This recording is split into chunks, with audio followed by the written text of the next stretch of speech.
Professor Yang, and he is Dr. Shi. We are from the Taiwan, and from the SP2 Carbon company. Okay, here we just want to share something we care.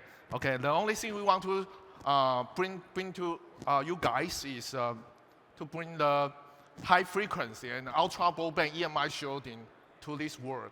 Okay, so there are two issues we want to solve here. The first one is how to make these major materials by related to this kind of multiple composite structure. And another one is how to build out the ultra broadband EM wave evaluation system to this EMI shielding ability. Okay. Okay, let's talk about.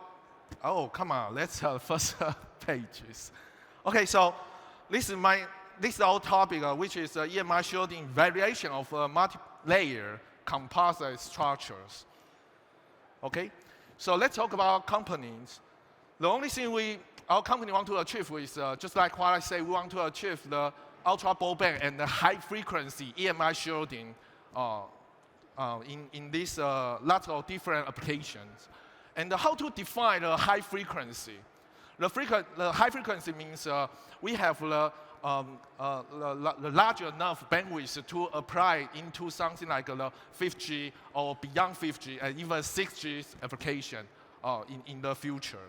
And our company headquarters is in the USA, and we fabricate lots of different flexible and printed or something like the brush materials, EMI shielding material based on the carbon materials or even the graphite.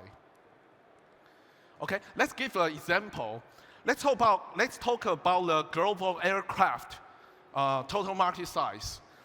If we talk about the application type, which include the equipment shielding, structure shielding, and the bonding, and this kind of different product type, including the conductive coatings, cables, gasket, and some taps, foils. All of them all of the total market size is around something like $550 million US in 2022. And when we talk about another application in the future, which is, for example, a self-driving car or something like an electric car or vehicle, that's something like $1 billion or even 10 billion market size. So EMI shielding will be something very important application in the future.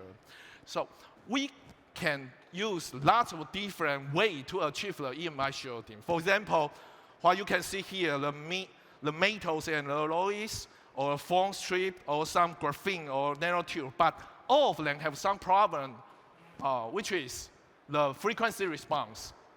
Okay, if you just can achieve the very low frequency EMI shielding, they will be useless for the very high-tech application. As what I say, something like the 5G communication or something like the self-driving cars or EMI shielding. So what we want to achieve is this kind of high frequency and even ultra broadband frequency EMI shielding based on the multi-layers composite structures. Okay. So just give a news.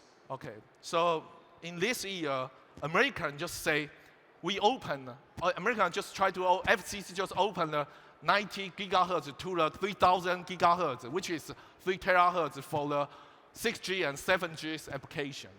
What does that mean? That means we need to have this kind of high frequency evaluation system for our EMI shielding, and we need to have the material can stand for this kind of high frequency carrier modulations in the future. Okay, so then in our company we include all of the model related to the EMI mechanism, including reflectance, transmission, and absorbance in this multi-layer EMI shielding material, and we consider skin depth and remainder field strength. So all of them is in our model, and so what I want to say is we can fairly to evaluate our materials EMI shielding ability. So, okay, so how to achieve this? We collaborate with collaborate with my lab in Taiwan. We have the whole frequency. Why I say almost whole frequency? We can combine the parallel plate and the transmission line, coaxial probe, and the resonant cavity to achieve from 0 gigahertz to the 60 gigahertz EMI shielding evaluation system. But how about the above the 5G generation, above the 6G generation? We have the terahertz. A terahertz means something like a frequency higher than 100 gigahertz. We set up this kind of terahertz EMI shielding system in Taiwan, which is called the terahertz TDS. Okay, this is very powerful to evaluate the EMI shielding in the frequency range of 80 gigahertz to the 2000 gigahertz. Okay, so later we won't show so high frequencies results. So here we just show some 0 gigahertz to the 40 gigahertz, some frequency response of our multilayer composite structure of EMI shielding. So let's say something. How about that, Dr. Shi? Yeah. Okay, let's say something. Thanks for my partners. And I will talk about something we measure from our product now. Yeah, we use the multi-layer products to make some experiments and show the results. Now it's from the frequency response is from 0 to 1 gigahertz, and we can see the results of one is for single layer. Blank means without coating samples, and A means we have some materials like carbon materials with graphite and carbon breaker and graphene and other mixtures with metal oxides to make A samples. And the B means we use the same materials but different content to try to get the better EMI shielding performance. And we see the single layers. From A, we only get 1.029 dB, and the B only 1.313. And I think it's not well. If we want to make it for application, we need to make the dB value is higher than 10 or 20. So we are continue to try many ways to get the better application for 0 to 1 gigahertz. So we keep to make some products amazing. So wait for us in the future. And this one just said the mechanisms from my partner. He says the EMI shielding from the mechanism is about absorption or reflections. And for our materials, you can see the R reflectance means reflectance is a bright line. We cannot see any bright line on the pictures. And the blue line, it means absorption. It is stronger than our bright line, so it means our shielding mechanism is absorption. And the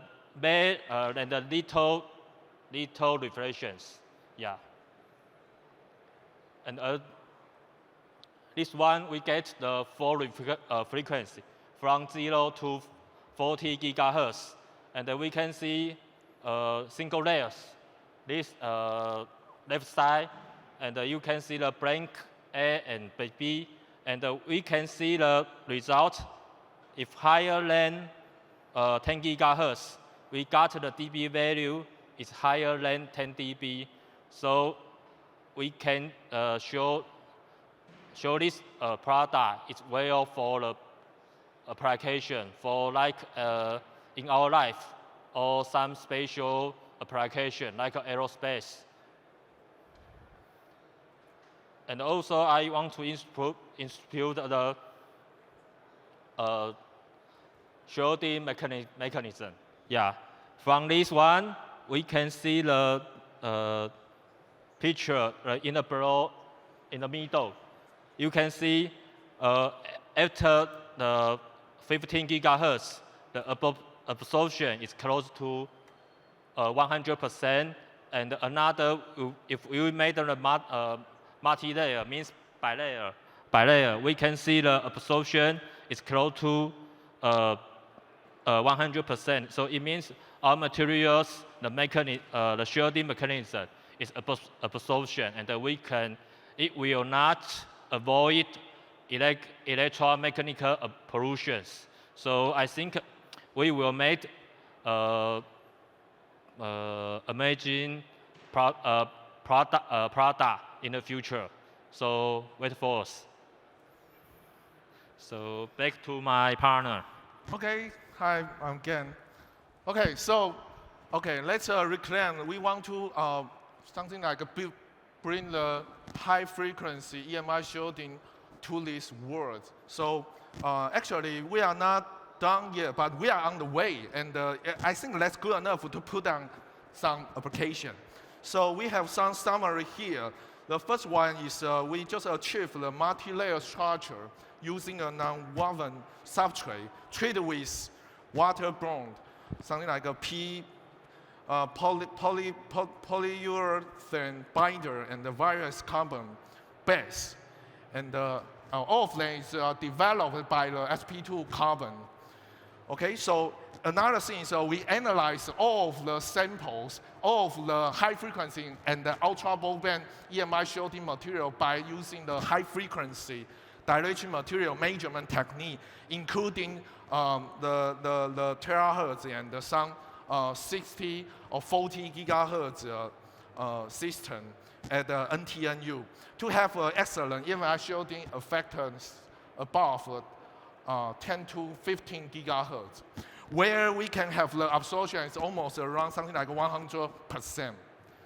Another one is this is a kind of a new way for the preparation of flexible polymer-based EMI shielding material. You can use something like a brush, or you can use a painting and use this kind of flexible technique to print that in your original device or in your original substrate, and to achieve the EMI shielding for the application in the 5G or beyond 5G, and some wearable electronic device, and some battery box, and the low optical satellites, and the artificial intelligence. Because all of the artificial intelligence application, you need to use the high bandwidth EM wave to translate or to do the communication in the future. Okay, so if you want to see us again, please visit our booth in the area 51, and you can find us there, and you can also find some alien there. That's a joke.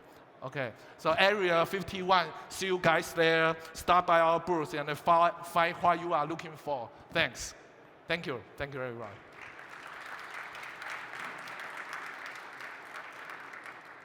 Yeah, open for the questions and, or comments.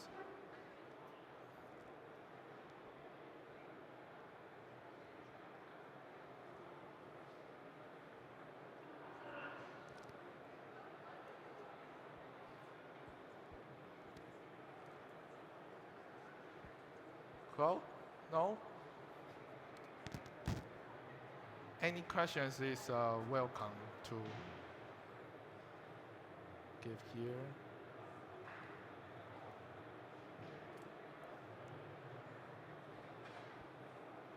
Oh, please.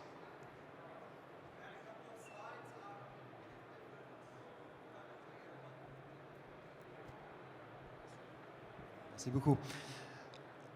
Good day. You had a couple of slides up in the middle with absorption coefficients, and there were 3 different frequencies where you had a cutoff. basically at 10 gigahertz and 15 gigahertz. And I was wondering, what was that referring to? Was it different sample thickness, or was it different content of your you mean this? different active content? This slice, or? Can you bring it up again? Bring maybe? it up. Oh, so it just. Oh, this one. Yeah, that one exactly. What graphs are we looking at from the left? There's obviously 3 different samples. What does it show us? Oh, you are talking about whether these are 3 different samples. Yes. Okay. Do you want to say, or I say something related? The left side means the blank. Blank means we use the polyester cloth without any coatings. And the A means we introduce carbon materials and some metal oxides to make. But I can tell you any about the content. Yeah, I just mentioned A and B is different contents and the ratio between carbon materials and the metal oxide, and we try to find a better ratio to get the better EMI shielding performance. And you can find the reflectance is always very low. So on our multiple composite structure, that's because we just we just avoid all of the interference just happen in our structure, because all of the interference will cause some noise in the system. So here, just focus on the absorption. All of the absorption, all of the EMI shielding is caused by the absorption, almost here. Yeah. So I'm looking at 3 different samples. One is blank, and the other one is A, and the other one is B. Is that what I'm seeing in the graphs? Okay. Yes. Cool. Thank you. Thank you so much. Yeah, like here. Yes. Cool. Any questions? Okay. You can forget my talk exactly, but please just try to give us opportunities at the booth 51. See you guys later. See you guys.